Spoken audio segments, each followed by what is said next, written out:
Viewers, welcome to this series of medical series with Daylight Medical Links. Today with me, Dr. Omoding Walter, we shall be going through a medical condition that I'm sure very many of you have already had, and I believe know someone that has either been affected, or you yourself are affected, or someone you know somewhere could have even succumbed to this condition. And today we are going to be discussing high blood pressure. In medical terms, we term it hypertension. Okay, so what is this whole story about? High blood pressure is, I would relate it to a piping system. Okay, if you look at how the piping system comes into your house with the water running inside the pipes. So the kind of pressure at which the water comes in would exert a certain force within the piping system. So if the pressure is high, you will have a higher volume of water coming in. If the pressure is low, sometimes that water may not even reach the reservoir tank. So in the same way, this pressure is going to run blood within our blood vessels, okay? And if this pressure is high, you'll find that there are certain situations that may go wrong along this piping system. A pipe might burst, for example. So the same thing may happen within our body systems, okay? So high blood pressure would mean the pressure that is within your blood vessels is higher than what we expect of the normal.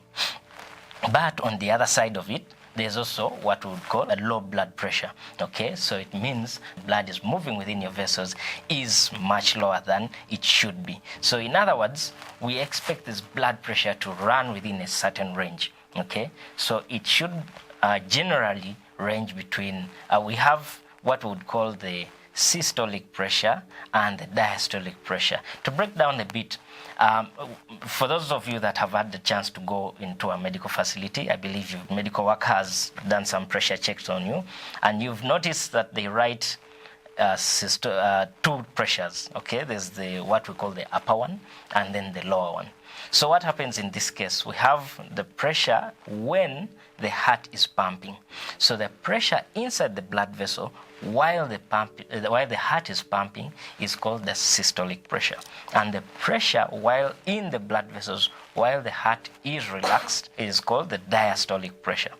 So we check your pressure and see that pressure where your heart is pumping and that other pressure when your heart is at rest. Okay, so that is the systolic and the diastolic. So this should be within a range, say between the systolic pressure should range between 110 up to about 130, maybe 35 at most. Okay, and then the diastolic pressure should range within, say, 70. Okay, up to about 80 or 85 at most.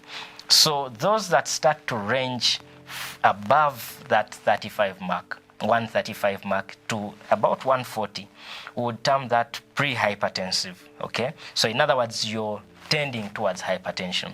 And for those that will go beyond that mark, depending on how high, okay, we may grade it to grade 1 or grade 2, okay? For those who may range between 140 to 160, okay, and then those 160 and above, that is usually severe pressures. And I believe some of you could have even come across pressures that are ranging in 200s, okay, and that could be quite a critical state. So what is pressure? This high blood pressure is when you maintain these high pressures in your blood vessels for, whichever period of time, but as long as they are sustained. Because we know the body always pressures always vary. If you're under duress or under strenuous exercise, your pressures would naturally go up a bit, okay? So it only goes up during that time when you're in that flight mode, but should come down to its natural state when you stabilize or when you settle, okay? So for those that sustain those pressures, even at rest, those that we call hypertensive, okay? Or they have high blood pressure.